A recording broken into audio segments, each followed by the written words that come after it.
ready for a deep dive into mastering your emotions. Absolutely. You handed us Thibaut Maurice's Master Your Emotions. Oh, good one. And let me tell you, it's jam-packed with fascinating insights. It is. So no more feeling like we're at the mercy of every emotional wave. Right. Let's unpack how to actually ride those waves. Yeah, Marissa's approach is very practical. Okay. He starts by explaining why we feel the way we do. Okay. Digging into the science of emotions. And then he gives you the tools to actually change them. I'm all for practical, and he starts with a pretty wild concept. Okay. Our brains are basically still stuck in the Stone Age. It's true. Yelly. Yeah, our brains evolved to prioritize survival. Okay. Constantly scanning for danger. Right. And that's why we have this thing called negativity bias. Okay. Where even now we tend to focus on the negative more than the positive. Okay, so explain negativity bias like I'm back in the Stone Age, trying to survive. All right, so imagine this. Okay. You're part of a tribe, and you get rejected by the group. Oh. Back then, that was a huge deal. Yeah. It meant you might not survive without the tribe's protection and support. Yikes. No tribe, no safety, no food. Exactly. Makes sense that our brains would be wired to avoid that. Exactly. And even though today, getting passed over for a promotion isn't a life or death situation, our brains still react like it could be. Oh, wow. It explains why one bad review can ruin your day, even if you have hundreds of good ones. It's so true. I remember this one time I received amazing feedback on a project, but one tiny critique totally overshadowed all the positive comments. Yeah. I stewed on it for days. That's negativity bias in action. But by understanding where it comes from, we can start to loosen its grip and not let it dominate our emotional landscape. Yes. Maurice then shifts gears to talk about happiness. Right. It's not just about avoiding negativity. Right. It's also about understanding how our brains experience joy. Oh, okay. So how do we hack happiness? Is there a secret formula? Well, Maurice dives into the role of dopamine, that feel-good chemical our brains release when we experience something pleasurable. Right. In the past, dopamine helped ensure our survival by motivating us to seek out food and find mates. Makes sense. We're wired to repeat behaviors that release those feel-good chemicals. Right, but here's where it gets tricky. Okay. In the modern world, that dopamine system can be triggered artificially, leading to what Maurice calls the hedonic treadmill. The hedonic treadmill. That sounds exhausting. It can be. It's that cycle of chasing after the next dopamine hit, whether it's through social media notifications, shopping sprees, or even achieving external goals. I see. We think, I'll be happy when. But the happiness from those things is often fleeting. Oh, I'm guilty of that.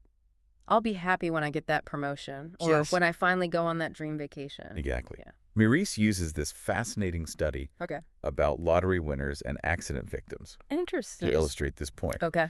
They found that a year after the event, both groups reported similar levels of happiness to their pre-event selves. Right. So winning the lottery didn't make those people happier in the long run? It's really interesting, right? You're telling me money can't buy happiness? Well, it highlights that external events, while they can create temporary highs and lows, don't dictate our overall happiness in the long term. Okay. It's about shifting our focus from chasing external validation to cultivating inner contentment. So how do we step off the hedonic treadmill and find that inner contentment? That's where understanding the ego comes in. Ah, the ego, that inner voice that always seems to have an opinion on everything. Exactly.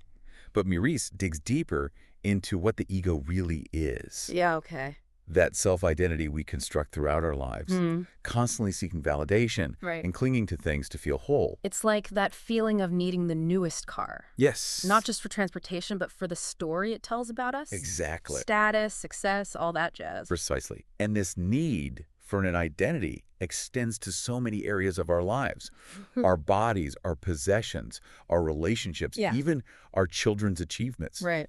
Maurice talks about how the ego thrives on external validation. Yeah. That constant need for approval from others. So we've got our survival brains stuck in the Stone Age. Right. The dopamine roller coaster of the hedonic treadmill. Yes. And this ego character running amok It's a lot. How do we even begin to unravel all of this? That's where understanding the nature of emotions themselves comes in, Okay. which is where we're headed next.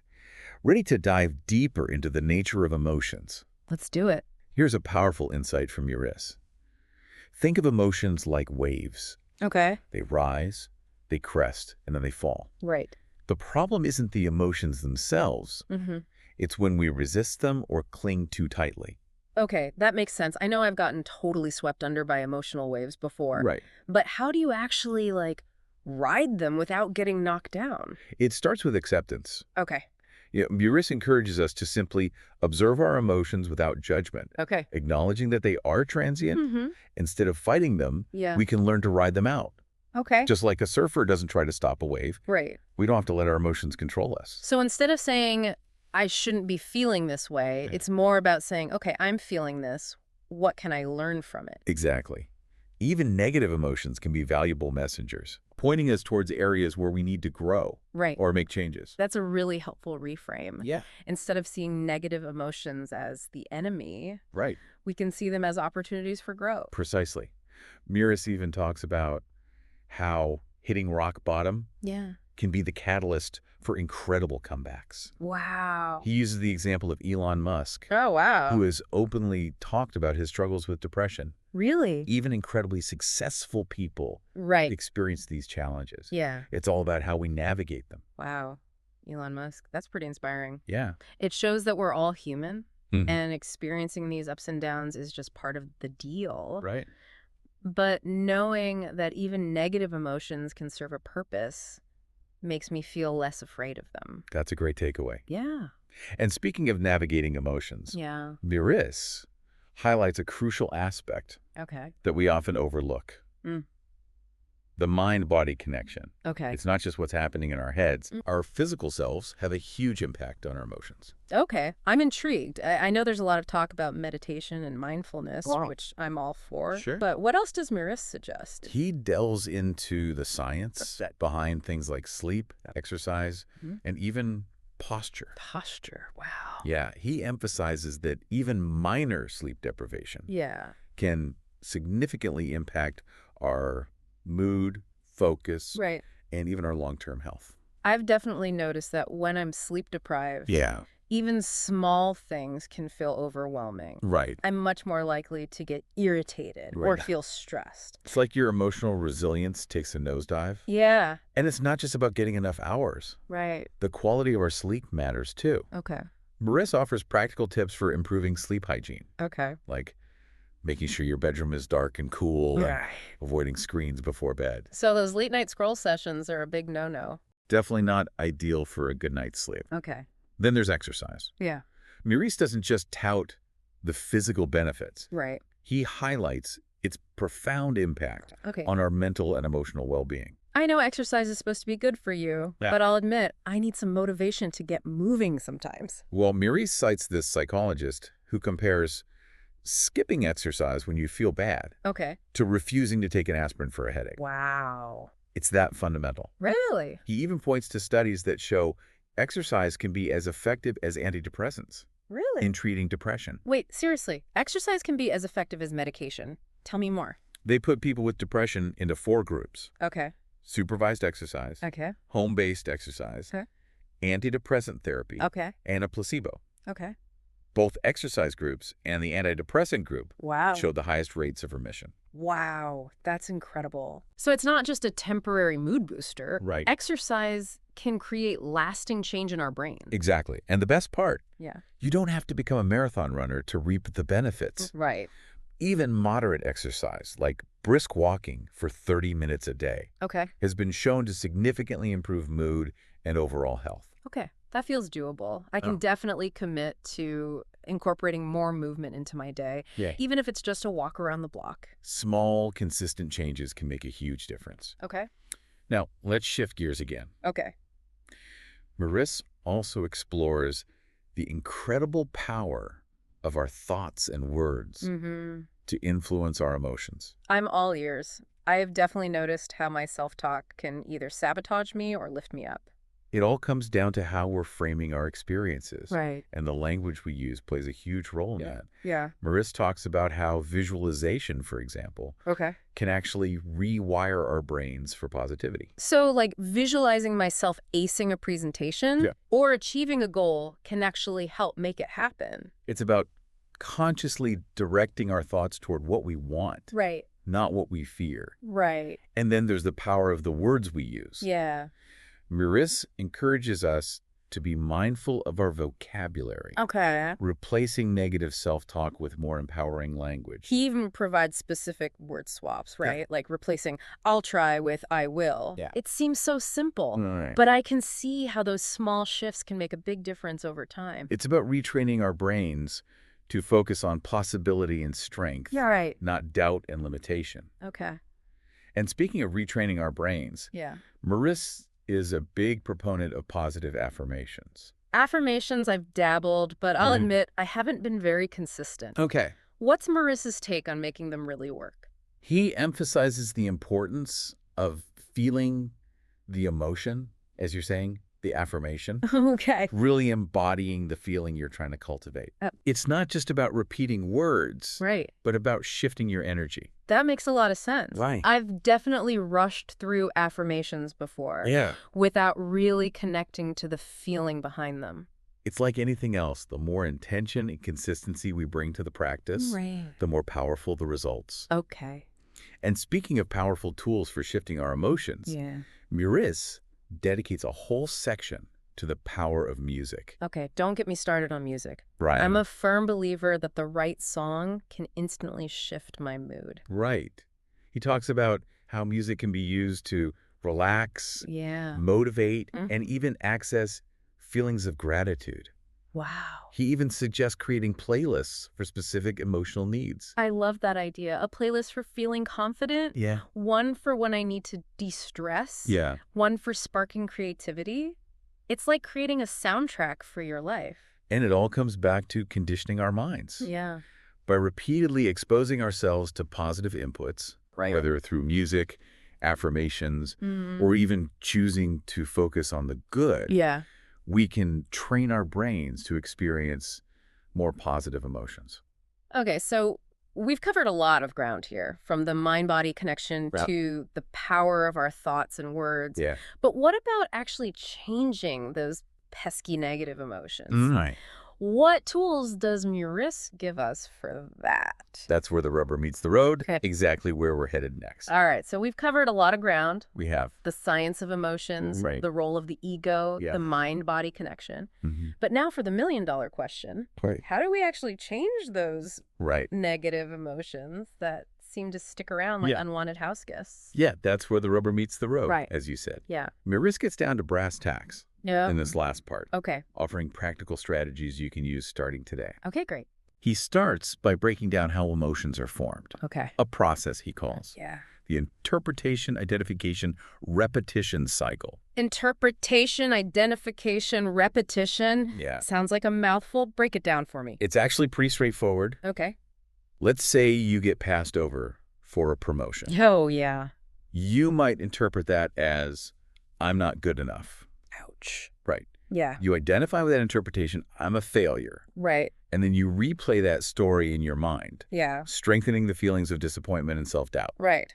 That's the cycle in action. Ah, so it's like that negative thought loop that can spiral out of control if we're not careful. Exactly. But here's the empowering part. Okay. Maris emphasizes that it's not the events themselves that have power over our emotion. It's our interpretation of those events. So it's not about what happens to us, but how we choose to see it. Precisely. And that's where challenging our assumptions comes in. Maris encourages us to question those underlying beliefs that are shaping our interpretations. He gives some common examples like problems should be avoided at all costs. Or I must be married to be happy. Or even complaining is just part of life. Those are some pretty ingrained beliefs. They are, aren't they? How do we even begin to challenge those? It starts with awareness. Okay. Simply noticing those beliefs without judgment. Okay. Then asking ourselves, is this really true? Right. Or is this belief serving me? It's like hitting the pause button on autopilot. Yes. And choosing a different path. Exactly. But once we've challenged those assumptions, how do we actually let go of the negative emotions they've created? Maurice talks about this idea of letting go as an art. Okay. And he introduces a powerful technique called the Sedona method. The Sedona method, you mentioned it earlier. But I have to admit, I'm drawing a blank. Sure. What is it exactly? It's a simple but powerful process of asking yourself a series of questions to release any unwanted emotion. Okay. You start by choosing the feeling you want to release. Okay. Let's say it's anxiety about an upcoming presentation. Okay, got it. Yeah. I'm feeling anxious. Now what? Okay, so then you ask yourself these questions, one at a time. Okay. Could I let go of this feeling? Okay. Just acknowledging that letting go is a possibility. Right. Then, would I let go of this feeling? Okay. Considering whether you're actually willing to release it. So it's about giving ourselves permission to let go? Exactly. Rather than trying to force it? Exactly. Okay. And then the most powerful question, when? Okay. And the key here is to answer now. Wow. So it's about taking immediate action, not putting it off. Precisely. The Sedona method helps you shift from being stuck in a feeling to consciously choosing to release it. And it's a technique you can use for any emotion, in any situation. That's incredibly helpful. It feels much more approachable than just telling myself to calm down or stop worrying. The ERICS doesn't stop there. Okay, good. He also gives us tools to actually condition our minds to experience more positive emotions. Okay, sign me up. Right. More joy. Yes. More gratitude. More confidence. Yes. How do we make that happen? He talks about the power of visualization. Okay. Using our imaginations to create the feeling states we desire. Okay. Almost like creating a movie in our minds. I love that. Our brains are so powerful. They are. They often can't tell the difference between what's real and what we vividly imagine. Exactly. Yeah. And Maurice also stresses the importance of daily rituals. Okay. Things like meditation, exercise, repeating affirmations, even journaling. It's about actively creating a more positive internal environment day after day. So it's about being intentional with our thoughts and actions, creating healthy habits that support our emotional well-being. Precisely. Yeah. And here's a simple but powerful tip he suggests. Okay. Creating a win log. A win log. I've never heard of that. What is it? It's simply a journal where you write down your wins, big and small, every single day. Okay. Got out of bed even though you wanted to hit snooze. Right. Win. Love it. Nailed that presentation at work. Yes. Win. It's about training your brain to focus on the good and acknowledge your accomplishments rather than dwelling on shortcomings. I love that. It's so easy to get caught up in what we're not doing well. Right. This feels like a powerful way to shift that perspective. Exactly. And all of these techniques. Changing our interpretations, letting go of emotions, conditioning our minds.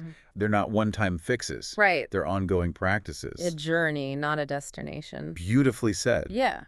And Maurice acknowledges that. Okay. He wraps up the book with a powerful reminder that we are not our emotions. Right. They're temporary visitors. Yes. Not permanent residents. That's such a freeing thought. We don't have to be at the mercy of our emotions. Right. We get to choose how we respond to them. Exactly. We have more power than we realize. I love that. And the more we understand about our emotions, the more skillfully we can navigate them. This has been awesome. I think you've given us all a lot to think about today. It's been a pleasure. It's been a deep dive. It is. But in the best way possible. I agree. Thank you so much for joining me on this exploration of mastering our emotions. My pleasure. Remember, you are the host of your own experience. Choose wisely.